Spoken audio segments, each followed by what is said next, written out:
Boa noite, pessoal. Primeiro quero agradecer já de início todo mundo que está aqui para a gente poder ter esse evento com um tema tão importante que vai ser discutido por pessoas super entendedoras, inclusive, né, desse assunto.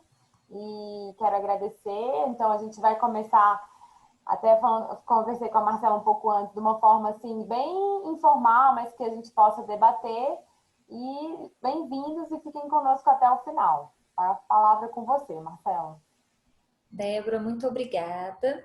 Queria agradecer muito as minhas convidadas, a doutora Sandra, a doutora Patrícia, por terem aceito esse convite para falar de um tema realmente importante, é um tema tabu, né? Se a gente for colocar assim, é um tema bem tabu. Para todo mundo que está aí, vou dizer que assim vai ser um formato bem bate-papo, né? Assim, a gente vai fazer uma interlocução, passando ali pela psicologia, pelo direito, a gente bate bola, um bate-papo mesmo, e ao final, assim, quem quiser participar também, né, dar a sua opinião, tirar alguma dúvida, fique à vontade. Como eu falei, esse tema é um tabu, por quê? Porque ninguém quer envelhecer, né? Na verdade, a gente vive hoje uma sociedade que, inclusive, comprovadamente, pelos inúmeras plásticas que são feitas, né? Diz que o Brasil é que tem o maior número de plásticas também, né? Então, a gente vê que esse envelhecimento, as pessoas evitam ao máximo. Quando eu fiz a chamada ali também para o nosso evento, eu coloquei uma frase muito legal de um livro, muito legal, que foi indicado pela Sandra uma vez no evento dela, né? A Sociedade que Não Quer Crescer, que é muito bom, que fala muito sobre, assim, uma sociedade que ainda está infantilizada, adultos que não querem se responsabilizar e etc. E quando a gente fala de envelhecimento, geralmente a gente, assim, não tem planejamento, né? Assim, o planejamento para o envelhecimento, e quando a gente fala de planejamento, a gente fala assim, não só da questão financeira, né, da questão de trabalho, mas a gente fala de questão de saúde, a gente tem que falar de questão emocional também quando a gente falar de envelhecimento, né? Porque eu costumo dizer que o envelhecimento ele é uma via de mão dupla, né? Assim, quando a gente fala ali da relação pais e filhos, né, do dever de cuidar, em que até aquela frase que todo mundo sempre fala da ministra Nancy Andrighi, né, que fala que amar é faculdade, mas cuidar é dever. E aí a gente fala, né, que os filhos cuidarem dos pais e os pais cuidarem dos filhos. Como que muitas vezes um filho que foi abandonado afetivamente, materialmente, ou materialmente afetivamente, no futuro é responsável por cuidar daquele pai. E o cuidar, quando a gente fala de cuidar hoje, né, o princípio da afetividade vai muito além só do material. Não é só prestar alimentos, não é só dar uma casa, não é só dar uma estrutura. A convivência familiar, é o afeto, é o amor, é a atenção. Então, assim, olha como é difícil. Um pai, uma família desestruturada, uma família que não criou laços, que não se amou, vamos assim dizer. E eles não se prepararam para o envelhecimento porque depois esses filhos têm que cuidar desses pais, que viram um estorvo na família deles, um peso, né? Assim, atitudes de que, eu sou obrigada a cuidar dessa pessoa, né? Então, assim, e dentro desse ponto que eu quero, assim, eu já passo logo para a doutora Sandra Bácara, que é mestre, doutora em psicologia, maravilhosa, que eu sempre admiro muito o trabalho. E assim, Sandra, as pessoas, as famílias, elas estão preparadas emocionalmente para o envelhecimento? Boa noite, Marcela, obrigada. É sempre muito bom participar com você, né? Assim como eu adoro trabalhar com você. Você disse uma coisa muito importante, né? As pessoas não querem envelhecer. Tem uma máxima que diz o seguinte: só envelhece quem não morre jovem, né? Então, vamos envelhecer, é o que a gente precisa. Mas nessa sociedade que a gente vive, que privilegia tanto a adolescência, a juventude, envelhecer passa a ser algo muito perigoso, né? E muito pernicioso, vamos chamar assim. Então, muitas vezes, as famílias não estão preparadas, porque é a questão de que chega um determinado momento que a gente vira pai dos pais, né? Que há uma inversão de papéis. E você disse, muitas vezes, um pai que não deu atenção, que não deu carinho, que de repente vai precisar disso. Mas eu acho que é muito mais do que... se eu admito o envelhecimento dos meus pais, eu admito o meu envelhecimento. Né? Se eu dou conta de ver meus pais de cabeça branca, com essa questão toda que a gente vivencia, e é claro, por mais que você tenha energia, que trabalhe, a idade chega, né? Pesa para a gente a idade, sem a menor dúvida. Agora, tem um dado interessante, que hoje a psicanálise, a psicologia, começa a olhar de uma outra forma, inclusive mudando o termo, né? Nós hoje chamamos de adulto maduro. Né? Então, assim, você tem o adulto jovem, você tem o adulto maduro. Por quê? Porque a gente começa a ter um outro olhar com o aumento da expectativa de vida. Né? Se a gente pensa que há 60, 70 anos atrás, o velho tinha 40 anos, 50 anos, né? O chamado velho, e que hoje estou eu aqui com quase 68, né? Trabalhando e com expectativa. Eu brinco que a minha profissão tem esse privilégio, né? Quanto mais velho, mais respeito a gente tem, né? Então é ótimo envelhecer na psicologia, e eu acho que o direito também. Mas realmente a medicina nos dá hoje um recurso físico, né? Para que a gente expanda os anos de vida, mas, ao mesmo tempo, a gente vivencia, e aí eu vou falar do lugar do adulto maduro, a gente vivencia preconceito, sim. Né? É muito comum você entrar numa loja, não sei o quê, e as pessoas te infantilizarem. Né? Te apresentar uma roupa que eu olho, começo a rir e falo, filha, olha para mim, né? Vamos lá, né? Não, menos, né? Olha para a cara da velhinha aqui se eu vou usar uma roupinha dessa, né? Então, tem uma dificuldade, eu acho que é pelo momento cultural que nós estamos passando. Né? Das pessoas começarem a olhar e dizer assim, poxa, né? Peraí, a gente agora vive 80, 90 anos com qualidade de vida. Então, como é que vai ser isso? Qual é a expectativa que a gente pode ter para lidar com isso? Né? E aí vem essa questão que você falou, quer dizer, eu vivi isso, né, de cuidar da minha mãe, mesmo de longe, eu e meus irmãos, e era uma coisa complicada, porque ela se rebelava contra a gente em muitos momentos, né? De dizer, olha, não é assim não, né? Vocês estão querendo que eu fique quietinha aqui, mas eu quero outra coisa. E às vezes era complicado da gente entender o que ela queria e dela entender os limites que ela tinha naquele momento.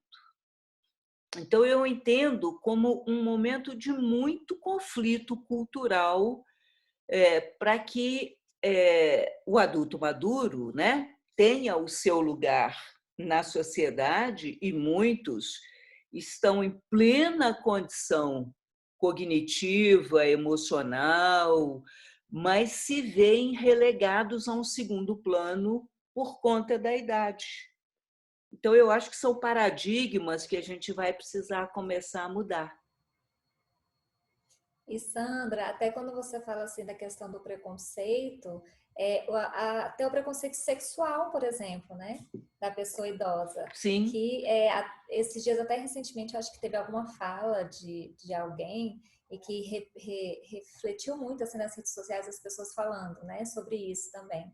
Porque, na verdade, assim, é uma questão cultural, como você falou, porque existe um preconceito que geram preconceitos e as suas consequências, né, em cima dos estigmas. Sim. Né? Então, assim, achei também, quando você fala assim, o idoso, ele não se vê envelhecendo também, mas muitas vezes, assim, é uma questão física mesmo, né? Assim, porque o corpo muda de repente, né? Eu conseguia fazer isso antes e agora eu não consigo. E aí pode gerar ali uma depressão, uma tristeza. E aí a família também não entende, talvez uma superproteção, é como você falou, uma infantilização, né? Uma superproteção, já não dá mais espaço de fala, inclusive, para esse idoso. Mas até sobre essa questão do espaço da fala para esse idoso, eu vou falar um pouquinho mais para frente, mas quando você falou também que a gente fala, a família está... as famílias estão emocionalmente preparadas, né, para esse envelhecimento, e aí eu falo da convivência familiar, que é ali, né, um direito constitucional do idoso, a convivência familiar. Que aí esse é um ponto que eu vou jogar para a doutora Patrícia, para ela falar um pouquinho sobre qual é a visão dela sobre se de fato é cumprido esse direito à convivência.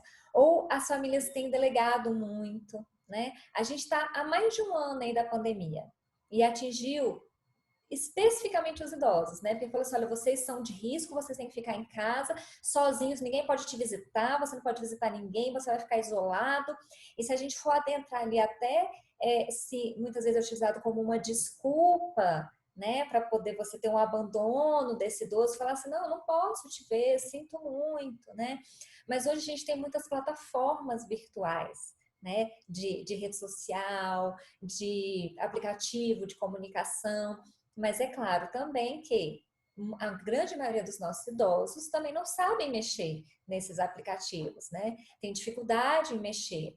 E aí é que entra até a questão do abandono digital, né? Então, assim, eu quero saber ali, Patrícia, a sua opinião, assim, o direito à convivência familiar do idoso está sendo praticado pelas famílias? Está sendo delegado? Ou você vê que há um abandono físico e acaba digital também, né?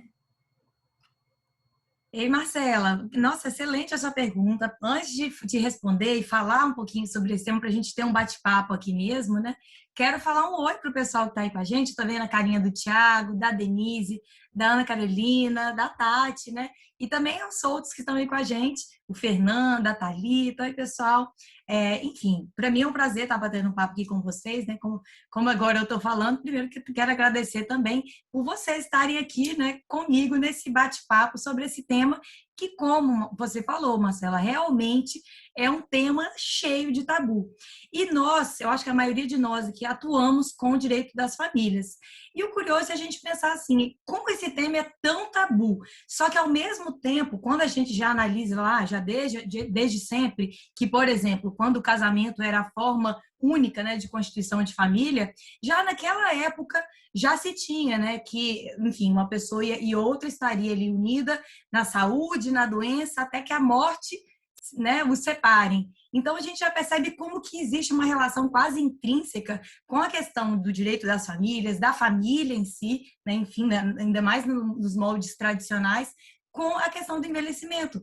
E mesmo assim, por conta, já trazendo aí um monte de questões que vocês falaram, mesmo assim, diante principalmente dessa cultura que a gente tem, né, muitas vezes ligada à questão de aparência, a gente tem que estar bem, né, como a Marcela mencionou, né, o Brasil é um dos países que mais faz cirurgia plástica, botox, coisas do tipo, porque a gente não quer envelhecer. Só que aí a gente acaba trazendo também um outro ponto, porque a Sandra acabou mencionando, né, que tem muitas vezes essa questão de você esconder o seu envelhecimento, você não quer envelhecer. Mas o que de fato, né, acaba dissociando a questão da jovialidade e da juventude, porque a Sandra mencionou, né, que muitas vezes existe quase uma busca pela adolescência mesmo estando nessa fase madura, né, vamos dizer assim, já é um adulto maduro. Só que nesse ponto a gente percebe que até existe uma literatura que foi denominada nesse ponto, né, acabou denominando de adultescência, que acaba trazendo esses efeitos, essa questão da aparência, todos esses efeitos que a gente odeia, né, vamos dizer assim, do envelhecimento, essa busca pelo botox eterno, aquela coisa toda, também no contexto da pessoa mais velha, da pessoa mais idosa, vamos dizer assim. Então, olha como que a gente já percebe logo de imediato como que essa questão do direito de família, e você tá bem, essa imposição social, né, muitas vezes a gente tá naqueles filtros que agora são filtros reais, né, que antes eram filtros sociais. Agora são filtros reais que o próprio aplicativo já deixa a gente sem ruga, sem nada, pleno, enfim.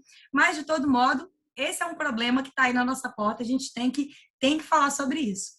A questão também, a Marcela começou a fala dela, né, abriu aqui o nosso encontro falando sobre a questão do envelhecimento, né, que ela falou que é muito mais sobre questões de um mero decurso do tempo. Foi mais ou menos isso que a Marcela falou, mas em outras palavras. E a gente já percebe também que nesse ponto, quando a gente está falando de envelhecimento, antes de entrar na pergunta da Marcela da Convivência Familiar e Comunitária, quando a gente já fala sobre envelhecer, a gente tem que ir além.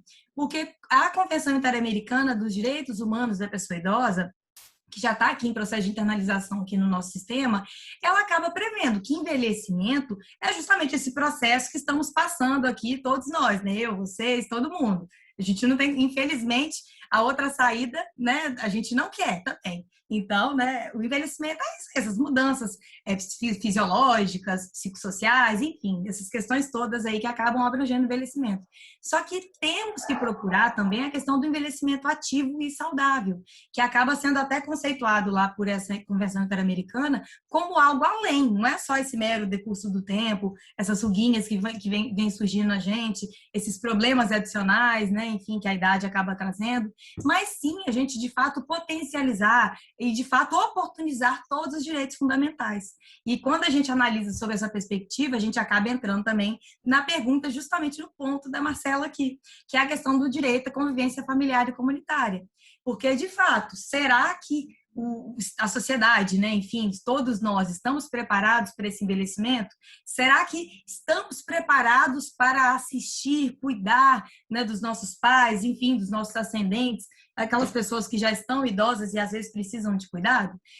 Bem, essa é a pergunta do milhão, né? Na verdade, assim, quando a gente analisa numa perspectiva um pouco mais ampla, eu acho que quando a gente pega Bauman, a questão da sociedade líquida, esse contexto que hoje a gente vive numa sociedade extremamente fluida, rápida, tudo, né? Assim, tudo é para ontem, né? Mesmo nesse contexto, a gente não vê mais tanto, entre aspas, valor da sabedoria dos mais velhos. Infelizmente, isso é uma lástima, porque eles têm uma sabedoria que não está no Google. Só que hoje em dia a gente acha que a sabedoria está ali muito fácil de ser encontrada no Google e a gente simplesmente descarta. E esse descarte acaba também acarretando a questão da institucionalização. Trazendo até aqui, né, sobre a questão do filme. Um dos filmes do Oscar, na verdade, um documentário, era O Agente Duplo, que tratava sobre essa questão da institucionalização, ou seja, do asilamento mesmo de pessoas idosas. E lá no filme, não é nem um spoiler, né, mas já vamos falar aqui mais ou menos, que a mensagem do filme é justamente a solidão que essa pessoa acaba apresentando, porque o direito à convivência familiar dela acaba não sendo cumprido, embora ela tenha ali uma convivência razoável com a comunidade, né? Então, esse espectro aí do direito à convivência familiar e comunitária acaba sendo cumprido de um certo modo, mas o familiar, nada. E o que a pessoa precisa, muitas vezes, é da família. Então, assim, nesse ponto, né, a Marcela perguntou, né, com essa questão, se de fato a sociedade está não sei, assim, preparada para o envelhecimento, se existe um maior desrespeito à convivência familiar e comunitária, eu acredito que nesse contexto que a gente se encontra, eu acredito que sim. Mas não sou nem eu que estou falando. Na verdade, a gente, quando analisa os dados estatísticos, por exemplo, do Disque 100, a gente percebe que de 2012, por exemplo, a 2017, houve um aumento em 6 vezes do número de abandono e negligência de pessoas idosas. Para a gente ver que é óbvio que existe uma subnotificação horrorosa, né? Óbvio, não tem como esconder isso. Mas, mesmo assim, esses fatos estão aí acontecendo na nossa cara. Então, assim, parece que é um indicativo. E agora, aqui nesse contexto que a gente está, né, de pandemia, etc., essa questão toda, mais ainda parece que acaba trazendo um efeito. Porque, como a Marcela disse, a gente acaba precisando do contexto tecnológico. Só que, e como a gente incluir, muitas vezes, as pessoas que se encontram excluídas do mundo digital? Então, assim, a família tem que estar ali, sob pena até mesmo dessa suposta caracterização do abandono digital de pessoas idosas, né? Que aí vem o ponto. A Marcela falou também de amar é uma faculdade, mas cuidar é um dever, né? Trazendo ali a frase da ministra Nancy Andrighi no contexto lá do abandono afetivo. E será, né? Um questionamento aqui, Marcela, quero ouvir sua opinião, Sandra também. Será que o abandono digital acabaria sendo uma forma de abandono afetivo também nesse contexto que a próprio exercício da convivência familiar e comunitária acaba se desenvolvendo quase que necessariamente por meios digitais? Então, assim, falei aqui sobre algumas questões, né? Não tenho a resposta, quero ouvir a opinião de vocês, porque com certeza vocês têm muito mais a falar do que eu, mas e aí? O que vocês acham, Marcela e Sandra? O que vocês acham desse ponto aí? E também o pessoal que está aí com a gente, né? Sandra, jogo para você. Gostei dessa pergunta da Patrícia. Assim, o que eu entendi, né? Que então, assim, ok, vamos fazer ali uma inclusão tecnológica, né? Vamos colocar ali no WhatsApp, fazer um encontro de vídeo, e se isso realmente vai acabar por substituir, né? O convívio mesmo, assim, físico, né? O afeto, mas antes até de passar para a Sandra, eu também gostei, assim, a Patrícia falou uma coisa que eu fiquei até refletindo, como a cultura também e a modificação da sociedade também pode ser um fator também de abandono de idosos, mas que antigamente as nossas avós tinham 9 filhos, 10 filhos, né? Aí nossas mães passaram a ter 4, talvez 2. Hoje as pessoas têm um filho, né? Então também acaba que essas famílias estão bem reduzidas e muitas vezes até por isso que também eu acho que fica aquela reflexão, né? De que assim, muitas vezes é uma família que se restringiu muito, não cresceu, é aquele um filho, talvez não teve filhos, ou também teve um filho. E aí, por isso também que, às vezes, aquele idoso não tem família. Pode ser que ele não tenha família, pode ser que ele não tenha tido filhos, por exemplo, né? E aí os irmãos morreram, ele ficou sozinho, né? Então, olha, você falando também, eu fui refletindo sobre como a mudança da sociedade, né, das relações familiares também pode ter esse impacto. Mas eu queria ouvir da Sandra também essa questão ali de talvez não haja um abandono digital, assim, vamos incluir a vovó ali no digital, mas para a gente poder deixar de vê-la aos domingos. Não, eu acho que é importante sim, Marcela, eu concordo, eu acredito nisso, né? É como se tirasse uma culpa das costas da gente, né? Mas tem uma questão que você falou que eu acho importante a gente discutir, que é o que é família, né? Porque se a gente pega na essência, eu gosto da definição do dicionário Ruais, não sei se eu vou lembrar de cabeça, mas ele traz afeto, solidariedade, se eu não me engano, como sendo os elementos básicos da família. Então, muitas vezes, você não tem uma família de sangue, uma consanguinidade, mas uma afetividade que transforma em família, né? Então, são coisas que essa nova era, né? Essa nova época tem trazido para nós, que tem mudado muito esse conceito, né? Então, ao mesmo tempo que eu tenho a questão do abandono digital, eu acho que é real, sim, né? É muito mais prático, às vezes, fazer uma videochamada ali com a vovó e não ter que ir lá o compromisso, né, do almoço de domingo, né, como existia na minha época, como existe hoje, porque eu tenho um filho socioafetivo e domingo é na casa da vovó. Eu tenho 2 netos socioafetivos e o domingo é na casa da vovó, né? A pandemia avacalhou um pouco, mas a gente tentou manter com distanciamento social, reorganizamos a varanda da casa, enfim, né? E eu estava me lembrando ontem com ele que o Dia das Mães do ano passado, né, foi através do portão, né? Eles vieram, trouxeram uma cesta de café da manhã para mim, mas através do portão, né? Então, eu acho que a gente está vivendo... Olá, boa noite, Oxaque. Oxaque é um psicanalista de São Paulo que está aqui nos prestigiando. Eu acho que o digital, se ele favorece que a gente esteja aqui, né? Que a gente esteja, né? Tem gente da Bahia, de Juiz de Fora, São Paulo e outros lugares, possivelmente, Brasília, juntos aqui, mas também facilita, entre aspas, né? Que eu não tenha que me incomodar de dar um outro tipo de atenção. Então, uma contradição que a gente encontra e que precisa ser examinada, sim.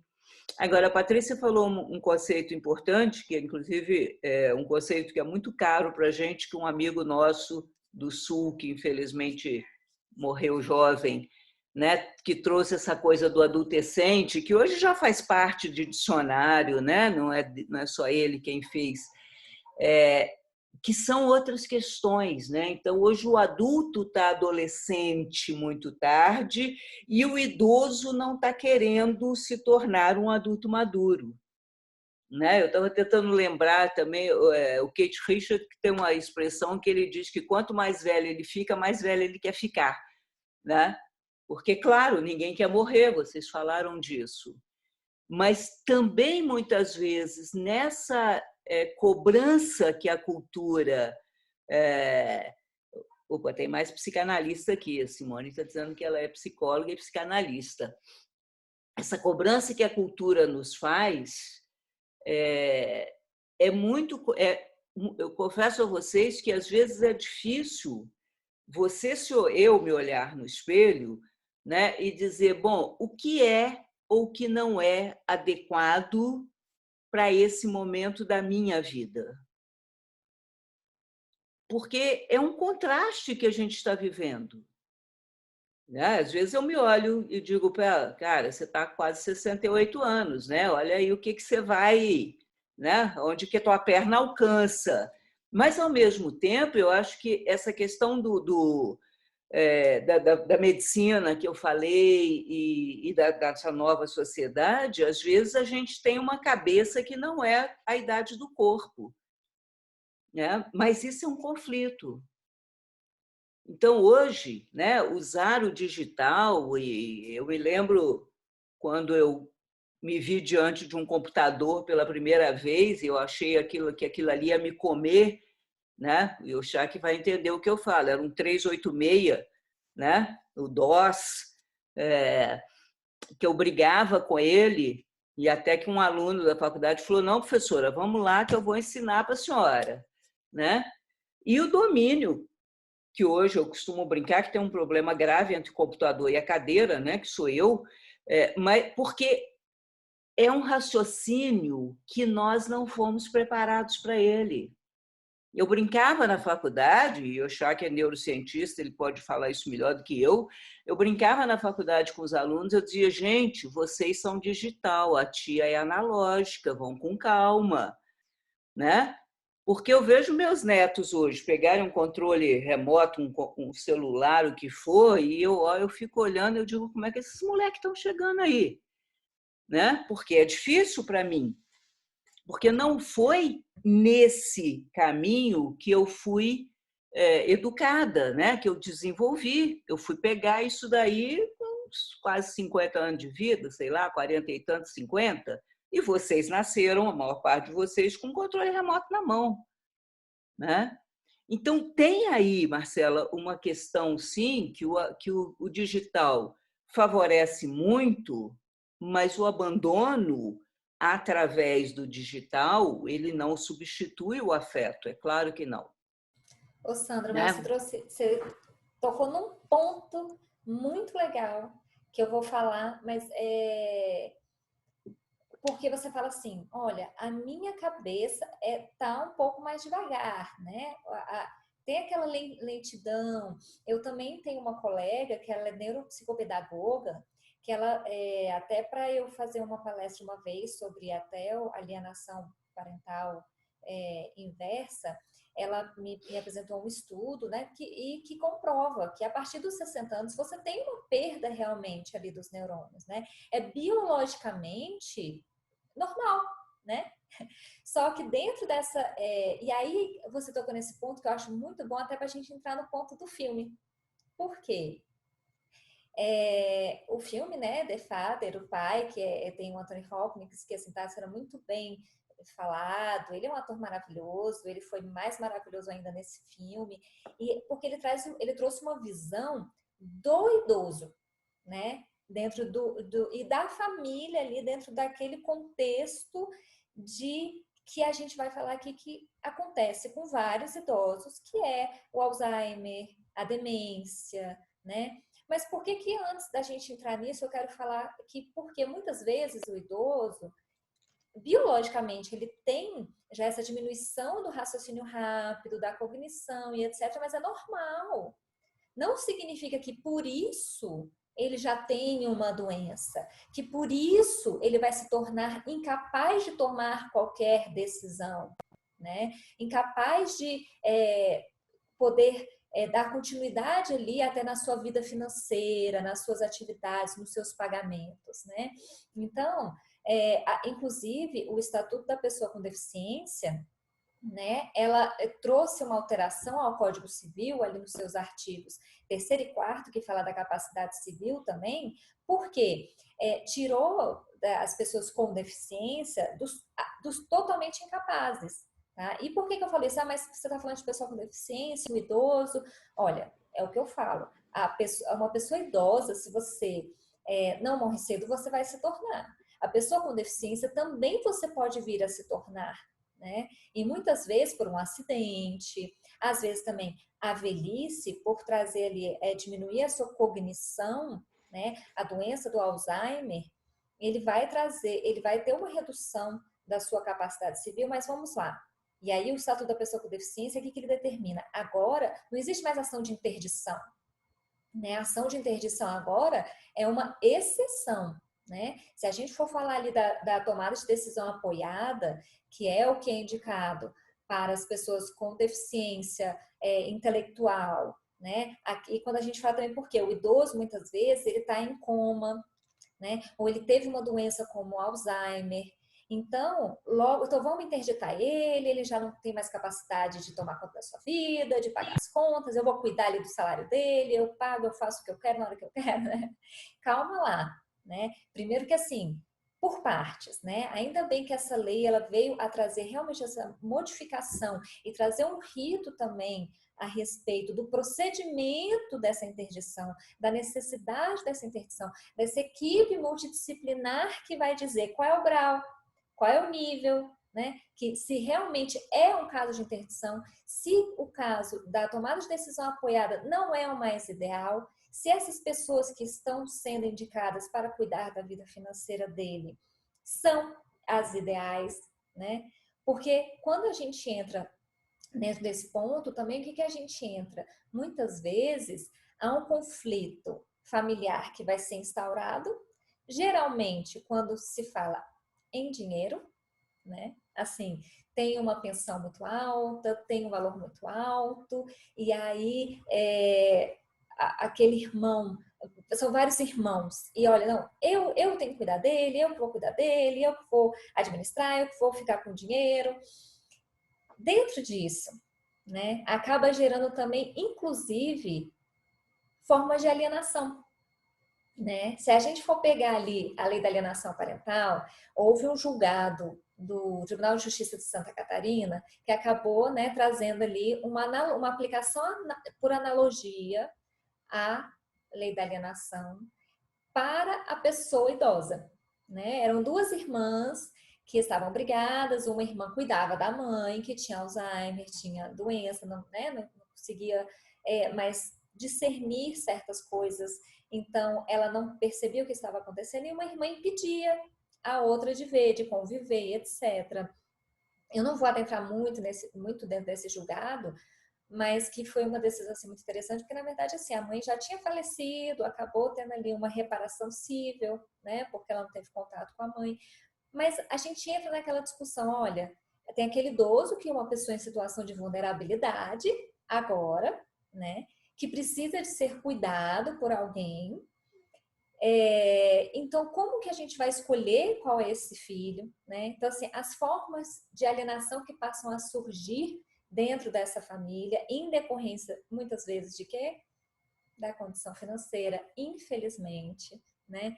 Então, antes da gente passar para a parte psicológica também, até da questão processual, tudo, eu vou passar para a Patrícia, para ela falar um pouquinho também dessa visão, né, que foi trazida assim dentro do filme, e também qual a sua ideia com relação a como a lei, né, assim, essa lei, que para mim essa lei, o Estatuto da Pessoa com Deficiência, ela foi maravilhosa quando ela trouxe alterações em termos da capacidade civil da pessoa e também do procedimento de interdição, porque acabou, porque era muito fácil, né? Ah, papai tá muito esquecido, né? Assim, ele pode esquecer a senha do banco, vamos interditar, porque ele não tem como cuidar das próprias contas dele, né? Então, acho que veio um pouco para frear um pouquinho esse comportamento das famílias também. O que você acha?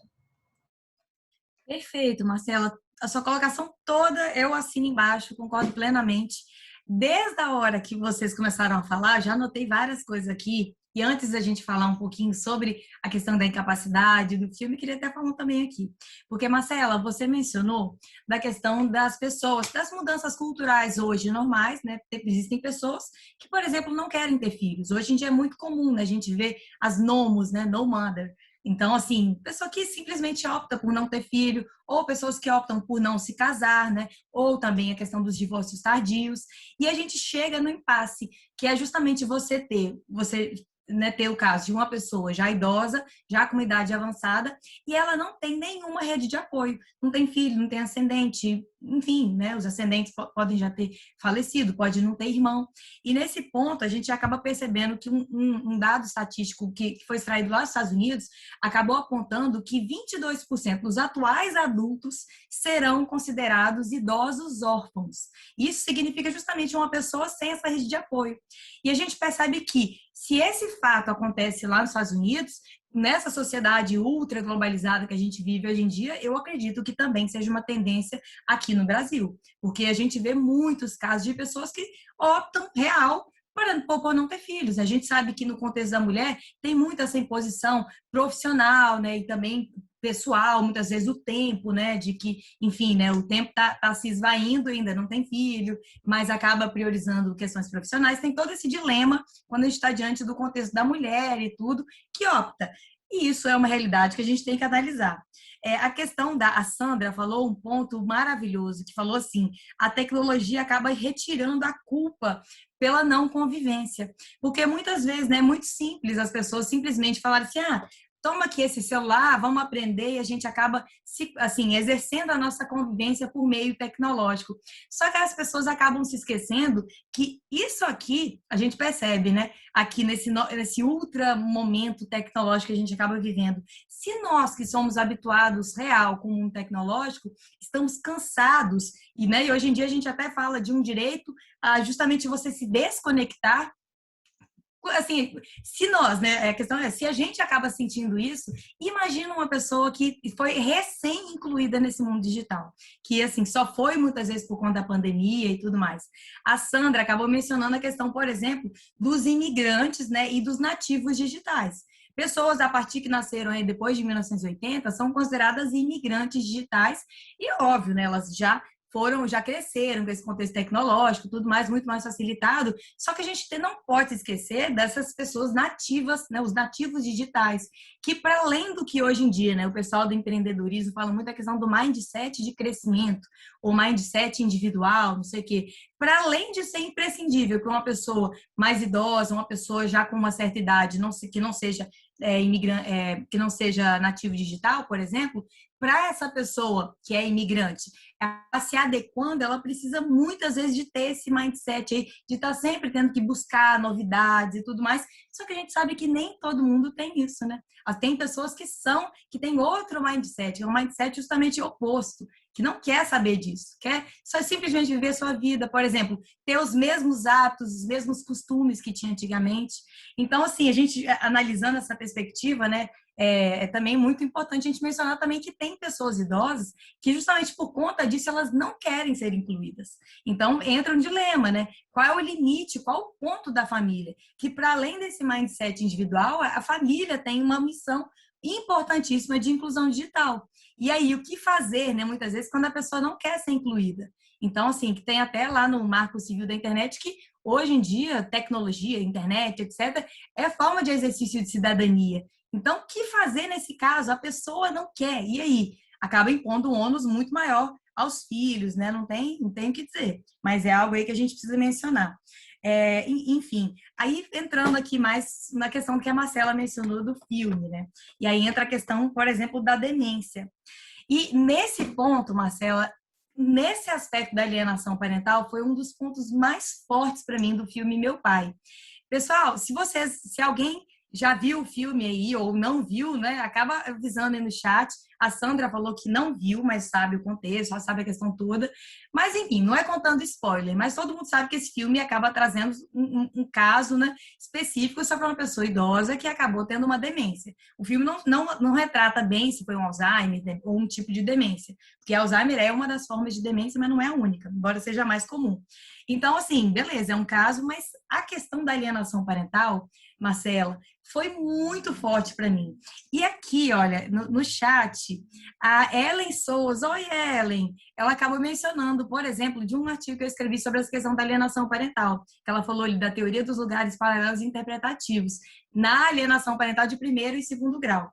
Porque quando a gente está no contexto da alienação parental, a Marcela mencionou, por exemplo, a jurisprudência que trata do caso de duas irmãs. E lá nos Estados Unidos, quando a gente pega, né, enfim, a literatura de lá, eles acabam mencionando que até o nome de lá, em vez de ser alienação parental, né, inversa, como a gente acaba adotando aqui, uma parte da literatura acabou já denominando de adult sibling alienation. Tipo assim, alienação de irmãos adultos, para ver como que realmente esses personagens, via de regra, são corriqueiros nesse contexto. E lá no filme também, não vou contar spoiler, pessoal, mas no filme tem a questão, por exemplo, de uma possível violência patrimonial, porque ele acaba mencionando, até no trailer, para quem viu o trailer, né? Ele fala assim, ninguém vai me tirar do meu apartamento. Ele fala muito isso. Só que, na verdade, e aí é o apartamento dele que ele está morando, não é? Como é que é essa questão toda? E essa própria imagem, né, da pessoa que já está distorcida muitas vezes por conta da demência, acaba retirando a própria credibilidade no que ela fala. Pode ser que algum fato de violência emocional, né, que enfim, a própria alienação parental é uma forma de violência emocional ou moral, né, essa, por exemplo, de primeiro grau, mas também a questão da violência patrimonial. Só explicando aqui, para quem não leu, enfim, não sabe essa questão de teoria do lugar interpretativo, não sei o quê, é porque, na verdade, nesse artigo, eu acabei percebendo, né, como a Marcela mencionou, a questão da alienação parental de pessoas idosas é muito forte no contexto, é muito firme, que sempre, não sempre, mas via de regra acontece um caso de violência patrimonial.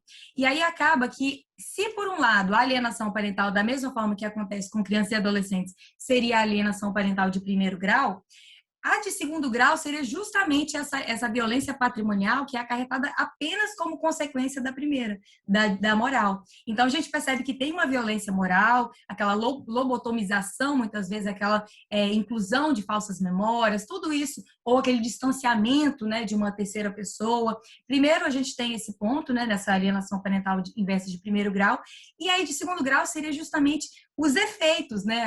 Os efeitos são a questão da violência patrimonial que é decorrente. Porque primeiro você afasta, por exemplo, assim, uma irmã quer ter ali, vamos dizer assim, o domínio sobre o patrimônio daquela pessoa idosa. Aí afasta a outra irmã, por exemplo. Mas com isso ela está mirando um benefício patrimonial. Até por isso, né, que é muito importante quando a gente está nesse contexto, é analisar no contexto da alienação parental, será que teve alguma doação, algum testamento? E via de regra tem. A Marcela está até abanando a cabeça e realmente, via de regra, quando a gente pega casos concretos de alienação parental de pessoas idosas, sempre tem um testamento, sempre tem um cartão de crédito que fica lá com a pessoa lá no Rio de Janeiro, que mora em frente à praia, sempre tem alguma coisa patrimonial muito grotesca.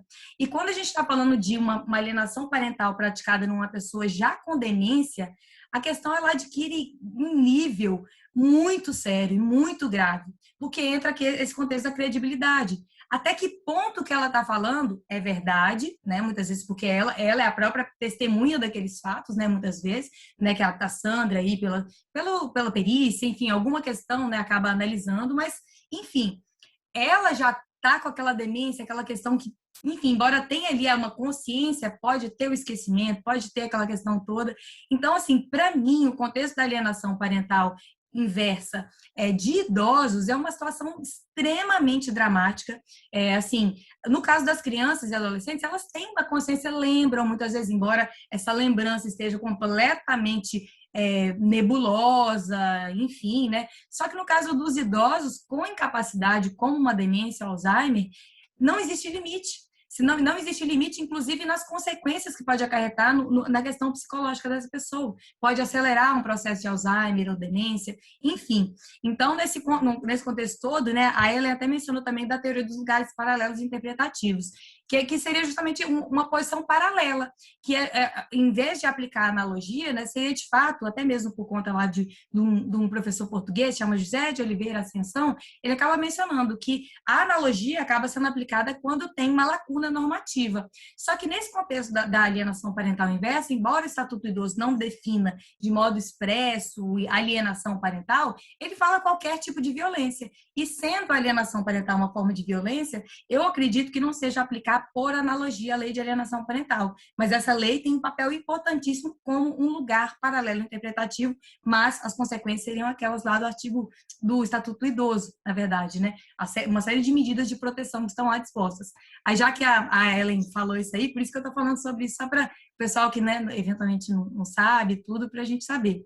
Então, assim, nesse ponto, eis o grande dilema, e eu quero ouvir a opinião de vocês. O que fazer quando a gente acaba encontrando uma alienação parental no caso de incapacidade desse nível? O que fazer? Qual nível de credibilidade dá ou não para a pessoa? Como vai acreditar, entre aspas, no que ela está falando ou não? Existe, de fato, uma violência patrimonial? Quais são os dados objetivos? Isso me angustia do nível, assim, que eu quero muito ouvir a opinião de vocês. Eu vou passar para a Sandra, até assim, para ela falar também um pouco sobre, né, a sua experiência e a sua visão a respeito de como está realmente super conectado, né? Muitas vezes esses processos de interdição à alienação parental, realmente. É interessante, a Bruna Barbieri Walking, ela usa a expressão alienação familiar. Eu acho que ela cabe muito melhor numa situação dessas, né? Até do que alienação parental, a inversa, porque, na verdade, o que a gente vê é um contexto de uma família desestruturada, né? Em que a questão patrimonial está à frente e é em nome da saúde, do cuidado, né? Essa é o muro que se coloca para esconder o real, o que de verdade está por trás daquela disputa, né? E é interessante, Marcela, porque às vezes você vê situações, por exemplo, 2 casamentos, né? E tem um grande patrimônio envolvido. Os filhos do primeiro casamento se aliaram à mãe e passam 30, 40 anos sem vendo o pai no Dia dos Pais, né? No aniversário. E que, de repente, se dão conta do direito que os outros irmãos vão ter e que a atual esposa, por exemplo, vai ter, e entram com o processo de interdição querendo tirar o pai desse ambiente, que é um ambiente dele, colocar a filha do primeiro casamento, ou o filho que seja, na curatela. Quer dizer, o abandono emocional vai ser absurdo, porque ele não tem intimidade com aquela pessoa, porque aquela pessoa o aliou da sua vida, né? Que a gente hoje está chamando da autoalienação, mas nesse momento tira o adulto maduro do ambiente físico, do ambiente emocional, porque tem uma disputa patrimonial nisso daí. Então, eu acho fundamental, né, que o direito poder trazer isso e regulamentar isso para que nós, da psicologia, possamos ter, né, fundamentos legais para lidar com essa situação, porque é muito complicado, né? E muitas vezes, em cima de um documento de um perito psicólogo que se aventura a falar em patrimônio, em engenharia, em medicina, qual é a competência desse profissional para entrar? Então, né, a Patrícia falou, uma equipe, sim, nós precisamos de uma equipe multidisciplinar que venha nos dar a real condição neurológica, a real condição psiquiátrica, a real condição física, né? E por que muitas vezes não é reconhecido questões, por exemplo, de psicossocial da Central do Idoso, em que aquela pessoa, ainda em melhores condições daquele momento, deixou claro qual era o desejo dele. Por que o desejo dele vai ser determinado por um juiz, né? E não respeitado todo o histórico familiar, todo o histórico daquele sujeito? Sabe? Eu acho que são coisas muito sérias que nós estamos vivendo, e aí eu concordo plenamente com a Patrícia, né, com vocês, existe sim a alienação do idoso, existe sim uma questão principalmente patrimonial, em que o desejo dele não é reconhecido e muito menos respeitado em nome de um apartamento que foi doado, né? Eu li outro dia uma coisa tão absurda em que uma perita se referia à pessoa como a terceira idade. Essa pessoa tem nome, essa pessoa tem história, né? Ela deixa de existir porque ela se torna uma... Eu fiquei tão horrorizada quando eu li isso, sabe? Que como assim? Você descaracteriza absolutamente aquele adulto maduro porque ele tem 80 anos, então ele é a terceira idade, né? Então, são questões que a gente precisa discutir né, e reconhecer, e é muito bom que a gente esteja podendo fazer isso numa equipe multidisciplinar, porque é isso, né? Vai lá, interdita, tira os direitos civis, aquela pessoa se vê, de repente, num ambiente que para ele vai ser hostil, com pessoas que o alienaram, que se alienaram daquela relação, mas que é dito como a de melhor, aquela que tem melhores condições. E aí? Né? Onde que a gente vai se apoiar? E aí é uma pergunta, eu como assistente técnica, que nesse processo eu trabalho como assistente técnica, aonde eu vou me apoiar? Eu tenho as teorias da psicanálise, eu tenho as teorias do adulto maduro, né, da psicologia, que me ajudam, é em cima delas que eu trabalho, mas eu preciso de um respaldo também maior, legal, para que seja respeitado, né? Ele não seja uma terceira idade, ele seja um sujeito que tem uma história e que essa história tem que ser reconhecida e respeitada, né? Ô Sandra, olha que legal, hoje à tarde eu dei uma aula sobre direitos humanos para adolescentes, né? E eu falava exatamente sobre o Estatuto da Criança e do Adolescente, que tornou crianças e adolescentes como sujeitos detentores de direito, com direito à voz, fala e opinião. Quando a gente fala, olha como é que a gente está trazendo aqui, que o idoso ele está passando pelo inverso, está sendo retirado a sua forma de sujeito de direito, de sujeito de opinião. Olha o quão forte é isso, né? Sim. O quão aquela pessoa idosa realmente perde a sua identidade, vira um objeto para a sua família, né? E aí quando você fala assim, olha, então você acaba realmente virando... aquele ciclo, você vira, né, o filho com o pai com o filho, você vira tudo, inclusive nos erros, né? Porque aqueles pais que não consideram seus filhos como detentores de direito e de opinião acabam se tornando também pai dos seus pais, né? E tirando a voz deles. Só antes de eu passar aqui para a gente conversar mais um pouquinho, eu só quero compartilhar a tela aqui, porque a gente falando, eu aqui fui atrás da parte do meu artigo, que eu publiquei na nossa obra coletiva, Sandra, lembra? Aqui pelo IBDFANDF. Deixa eu só tentar aqui.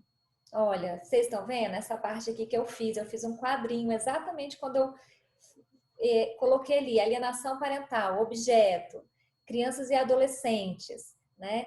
Agentes, genitores, avós ou qualquer pessoa que tenha criança ou adolescente sob sua autoridade, relações familiares, atos, formas, estado de vulnerabilidade. Quando você aplica para, prefiro 1000 vezes também, como a Sandra e a Bruna falam, né? Alienação familiar, né? O objeto passa a ser o genitor e a pessoa idosa, agentes, filhos ou qualquer pessoa que tenha sob a sua autoridade. E todos eles, né, acabam se casando ali na relação familiar, no seu ato, forma e estado de vulnerabilidade. Então, assim, por que também que eu fiz esse quadro, né, para poder explicar até no meu artigo isso?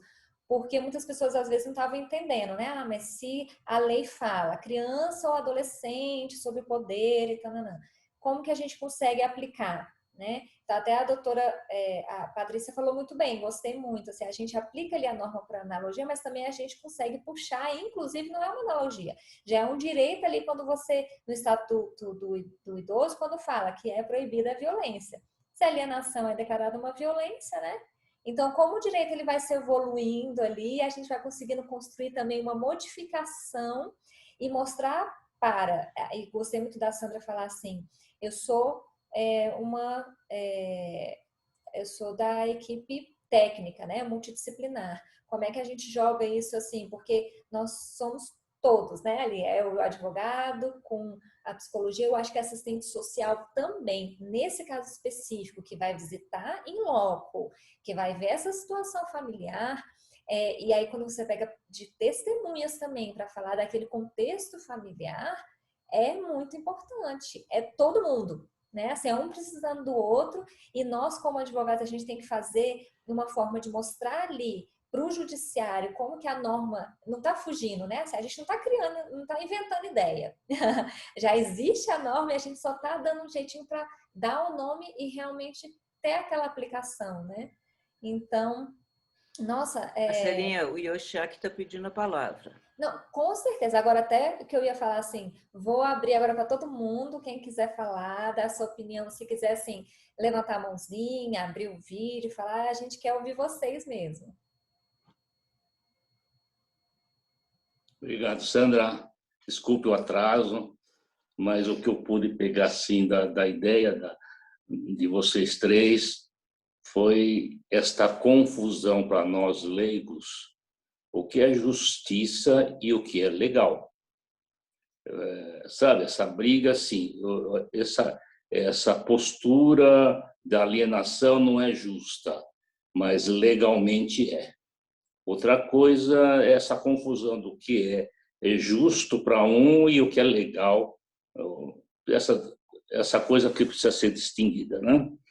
Agora, eu estou notando o seguinte, esta coisa, quando entra nessa questão de uma doença, de um Alzheimer, uma demência de um idoso, aí emerge a doença familiar, em que o idoso passa a ser, desculpe o termo, passa a ser o pinico da doença familiar. Entendeu?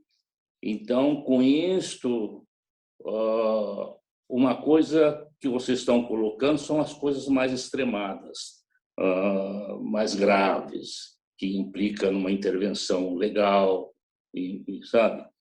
E eu queria mostrar aqui uma coisa que acontece no cotidiano nosso, que não entra tanto a questão da justiça, da legalidade. Todos nós, quando vamos envelhecendo, a gente troca o nome envelhecer por morrer. Nós estamos morrendo. Então, nós vamos vivendo micromortes. a perda de uma visão, de uma audição, de uma mobilidade, de uma agilidade, de uma memória, enfim, a gente vai vivendo micro-mortes. E a gente precisa fazer, então, microlutos. Só que nesse microluto, a gente vive uma tristeza, não é uma depressão, vive uma tristeza. E os familiares veem o velho, o pai, o avô, triste. Eles estão lá, chateado com a limitação, com a micromorte que ele está vivendo. E os familiares não toleram. Então, precisa dar um antidepressivo para ele ficar alegre, para sair daquele estado. Então, não permite que o idoso faça seu microluto. Entende? Que é um direito humano dele de viver, sentir uma perda. Sabe? Ele está vivendo perdas. Seja um diabético, seja um hipertenso, seja um cardíaco. Enfim, ele está vivendo perdas. Então, ele se chateia, fica triste? Sim, fica triste, mas a família não aguenta. A família vai lá e bota um remédio, vamos levar para o psiquiatra, dá um antidepressivo, faz ele levantar, faz ele sair daquilo na marra. Isso piora.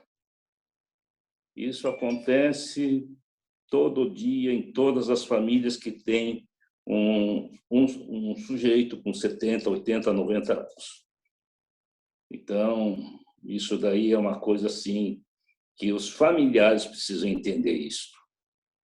Então, e aí surge a doença da família. E faz do velho ou da velha o sintoma da doença da família.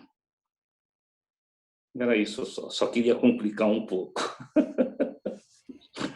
Complicou, não, agregou demais, até porque, como eu falei no início, né? Assim, até como o senhor colocou, mostra a doença da família, ou seja, aquela família ela já vem desestruturada há muito tempo, ela já vem, né, assim, com problemas há muito tempo, foi o que eu falei assim, emocionalmente essa família já está com problemas há muitos anos, né? E aí só reflete ainda mais isso agora nessas situações, né? Isso. Porque reflete a vulnerabilidade daquela família. Isso. Né? Eu acho que eu concordo com o Yoshaki, a questão do sintoma. Né? O sintoma não é o problema, não é a doença, é só o que está denunciando. Né? Isso. E mais, né? Acaba pegando o que a Sandra falou, que quando você acaba tendo que cuidar de uma pessoa, do seu ascendente que já está idoso, você tem que lidar com o seu envelhecimento. E isso, para vocês, né, que são da área da psicanálise, psicologia, deve ser um turbilhão de questões, né, que acaba surgindo a partir daí. Enfim, então acho que essa questão de você lidar com uma questão, e tem a questão de agora você ocupar o papel agora de cuidar, de ser o pai ou a mãe, né? Tudo isso eu acho que traz muitos reflexos, eu imagino, né, no mundo da psicanálise, e muitíssimo bem colocada as suas palavras, doutor. Yoshiaki que fala? Sim. Yoshiaki? Ah, tá joia. Pois é. Eu também levei anos para aprender a falar, Patrícia. Yoshiaki. Não, e hoje em dia a gente tem a facilidade de estar escrito na tela, né? Então, mas é de todo modo. Mas faz sentido isso que vocês estão falando, desculpe, porque eu tenho um pai com 104 anos e acabou de ter um infarto. Quer dizer, então, com 104, eu brinco com ele e diz assim, você esqueceu de morrer. Né? Mas está lá. E só que chegou um ponto que o organismo dele já está deteriorado e como ele tem que lidar com isso? Ele vai tentar negar a questão da morte. Mas chega um ponto que o corpo sinaliza que está no fim. E aí, então, que ele começa a tomar consciência de que, poxa, o que eu posso mais fazer? E ele fala assim, se eu tivesse uma arma, eu dava um tiro e acabou. Mas não tem, e não tem condições também de se liquidar. Não tem. Então, ele vai ter que aceitar a condição, a evolução normal da sua biologia, do seu organismo. Ele fica triste, chateado? Sim, fica. Incomoda toda a equipe que cuida dele? Incomoda. Mas precisa conversar com a equipe para ver que esse estado é natural, em que não há mais um tratamento, existe um cuidado paliativo. Quer dizer, fazer com que ele tenha um final sem sofrimento. Por isso, quando eu estava falando das micromortes e os microlutos, isto é importante para que a gente chegue no final com serenidade.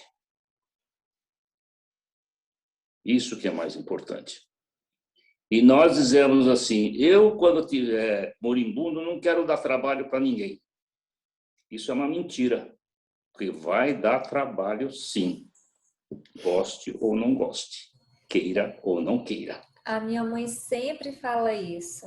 E, assim, até foi bom o senhor ter colocado isso, porque, assim, com certeza eu não vou iniciar essa discussão agora com o avançar da hora, porque seria um tema, assim, que a gente ficaria mais uma horinha falando, mas aí já fica a dica e o convite para um próximo evento sobre o testamento vital, por exemplo, né? Sobre a gente falar ali, muitas vezes, sobre o direito da pessoa também escolher morrer, por que não?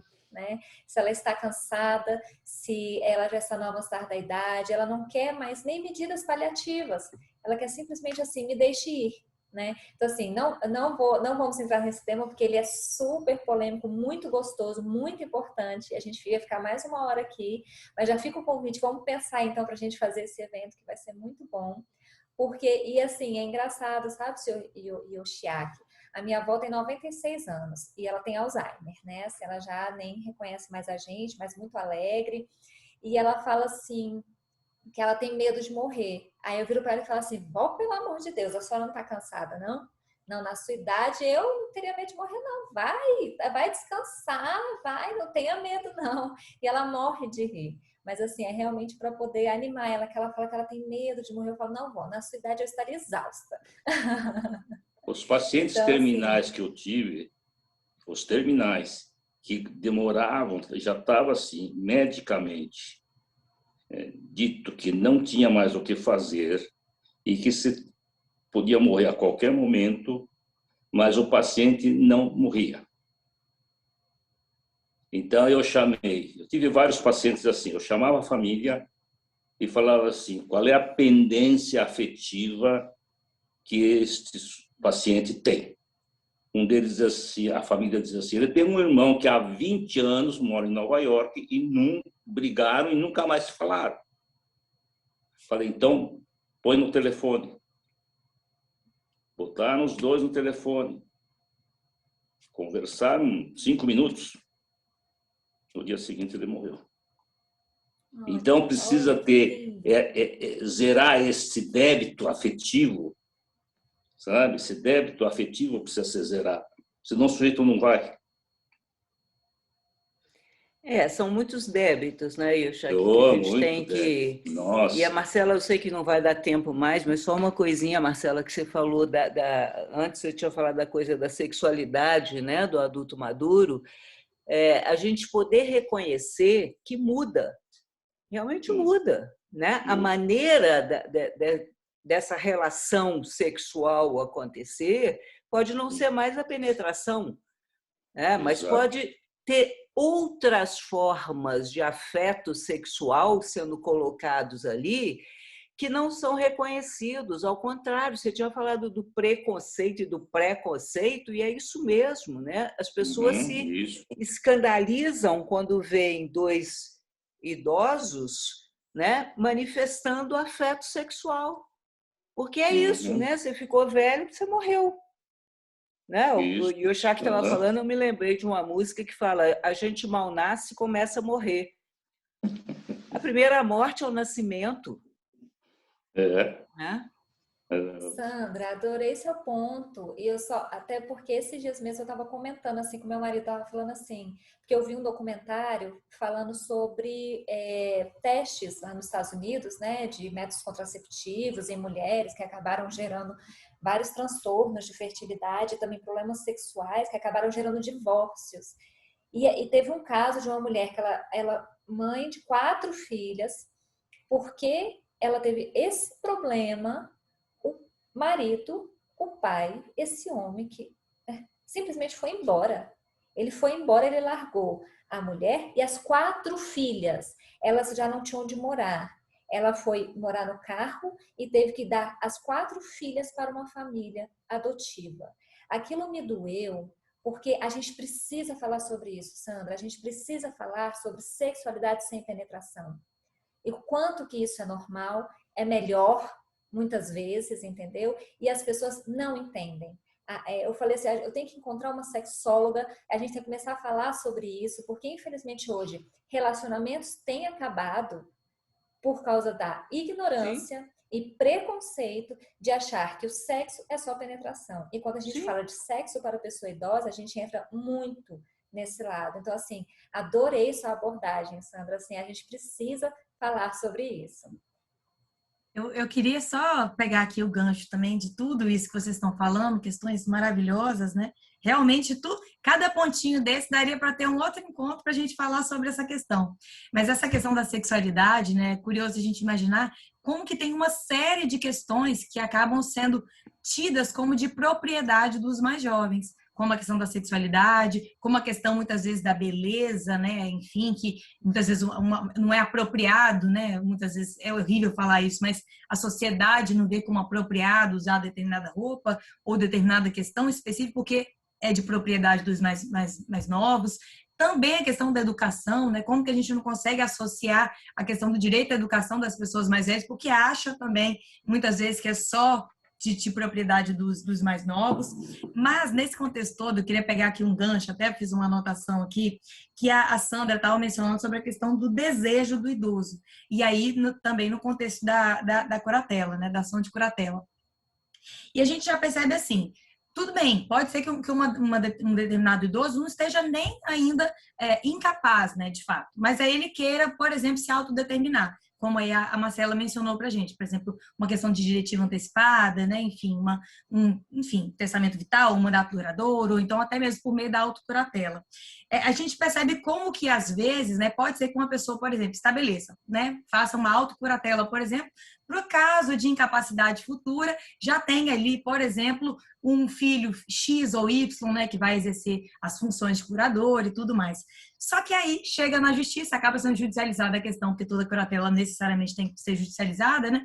Lá no futuro, a pessoa junta no processo ali aquela autocuratela que foi feita, só que chega o outro filho e fala assim, não, isso aqui agora, não pode. Tem que colocar eu como curador, porque eu sou melhor por causa disso, daquilo. E aí vem aqui no contexto que a Sandra mencionou, né? Que a própria história do sujeito, por ele ter determinado aquilo e tal, não é preservada. E tem uma coisa, assim, já que a gente está aqui diante de pessoas da psicanálise, né? Enfim, gostaria também muito de ouvir a opinião de vocês. Porque, assim, de fato, hoje em dia a gente vive numa sociedade que a gente fala hoje em dia sobre isso, embora ainda seja também um tabu, da questão dos relacionamentos tóxicos, porque existem relacionamentos tóxicos, abusivos, muito além de relacionamentos apenas afetivos sexuais. A gente pode querer, por exemplo, se afastar de um ascendente, ou o ascendente pode querer se afastar do seu descendente, porque, por exemplo, infantiliza, como a Sandra mencionou, ou então não preserva a autonomia, por exemplo, né, arrumou um namorado, por exemplo, né, uma pessoa já idosa, aí os filhos ficam falando questões relacionadas, tirando daquela autonomia. Então, assim, até que ponto a gente pode mencionar que não é a própria opção da pessoa em querer se afastar, mas sempre vai ter uma, entre aspas, carta na manga daquele que foi afastado por próprio, assim, voluntariamente, né, pela pessoa que quis se afastar, de alegação de alienação parental. Como, por exemplo, arrumou um namorado, e quer se afastar porque quer, porque não, o filho não está fazendo bem, enfim, está acabando com a sua saúde mental, porque acaba sendo um relacionamento tóxico entre pai e filho, ou mãe e filho, enfim. E aí? Aí vai ter sempre a alegação, alienação parental, não sei o quê. E aí, o que vocês acham, vocês aí da psicanálise, Porque, assim, relacionamento tóxico tá aí na boca do povo, né? Só que entre pais e filhos é algo que a gente precisa falar e como isso também tem aí conexão com a alienação parental. Tensa esse tema. Muito tenso. Eu concordo plenamente com você. Eu acho que se a gente não aprender a ouvir de verdade, né, o que as pessoas estão dizendo, nós vamos entrar nas relações tóxicas ou vamos produzir uma relação tóxica, né? Porque, eu volto a insistir, muitas vezes é pela própria questão pecuniária que está envolvida aí. Minha mãe arranjou um namorado mais novo do que ela, ele só quer gastar o dinheiro dela, ou ela só quer gastar o dinheiro do meu pai, né? Como se a pessoa não tivesse o direito, porque foi ele que ganhou, de fazer o que ele quiser do dinheiro dele, né? Ou dos 50%, né? Tem essa coisa aí no direito, né? De vídeo e tal. Sabe? As pessoas precisam ser livres. Claro, pode ter uma situação de uma demência, que ele, né, não tem mais condição, respeito tudo isso, mas a gente precisa ver, né, quem o que está acontecendo, né? Eu só responder minha amiga aqui de São Paulo, que chegou depois, está gravado, Sandra, tá? E ela disse que chegou depois e queria saber como é que foi o início, tá? Vai ficar tudo gravado. Ô, Né, Sandra, Débora? é como o nosso querido amigo Christian Fetter fala, né? Não existe herança de gente viva. Então, quando vem aquele assim, como é que eu faço? Meu pai arrumou uma namorada de 20 anos, como é que eu faço para ele não gastar o meu dinheiro? Oi? O dinheiro é de quem? Pois é. Vai trabalhar e ganhar seu dinheiro, né? Exatamente. Gente, o papo tá muito gostoso. Você vê quantas ramificações que se a gente fosse falar mais e mais e mais aqui, a gente ia, né, estender muito. Mas eu quero passar assim para a Sandra e para a Patrícia fazer suas considerações finais, agradecer a participação de todo mundo que está aqui com a gente, que já tiveram que se ausentar, mas participaram. Doutor Yoshiaki, gostei muito assim do que você trouxe da sua participação, inclusive quando você trouxe a humanização ali, né? Quando você fala assim, olha, qual é o débito afetivo para essa pessoa que não quer se desprender da terra, né? Achei lindo, assim, minha gratidão mesmo por esse momento de debate, de fala. Então, assim, Sandra, muito obrigada. Marcelinha, muito obrigada sempre, né? Sempre muito bom a gente poder estar trabalhando junto, poder discutir, assim, eu acho que esse espaço que o IBDFAN abre para a psicologia, para a psicanálise, é super importante, né? Da gente poder estar discutindo isso com todo mundo, com vocês e crescendo, né? Esse bom direito que, como vocês falam, né? Fico lá aprendendo as coisas, crescendo, porque isso é dar dignidade ao ser humano e é isso que a gente precisa, né? E adorei conhecer a Patrícia, a gente só conhecia de nome. Prazer, Patrícia. Patrícia, quero te agradecer muito também, né? Assim, viva também a tecnologia que fez a gente ficar mais pertinho agora. Muito obrigada. Eu que agradeço, para mim é uma honra gigantesca estar aqui com você, Marcela, Sandra, o doutor Yoshiaki, a Sandra Palma, a Débora também, todos que estão aí com a gente. Mas assim, eu me sinto muito honrada de estar aqui, né, nesse painel, né, inicial com Marcela e Sandra, que assim, são pessoas que eu me inspiro muito, admiro muito vocês, e para mim é uma honra estar aqui batendo esse papo, que com certeza eu saio muito mais rica de quando eu entrei. As anotações aqui que eu fiz, com certeza, já são demonstração disso. Então, assim, só para finalizar, né, a gente trazendo esse contexto do envelhecimento, é muito bom a gente falar sobre isso, né? Tá aí, a pandemia acabou trazendo esse tema para nossa cara, né? A gente fala hoje com muito mais naturalidade e, de fato, né, falar sobre a questão do envelhecimento é também a gente analisar que existem múltiplas formas de se envelhecer, né? Não existe só uma, não é um grupo, um segmento etário, vamos dizer assim, que todo mundo é igual.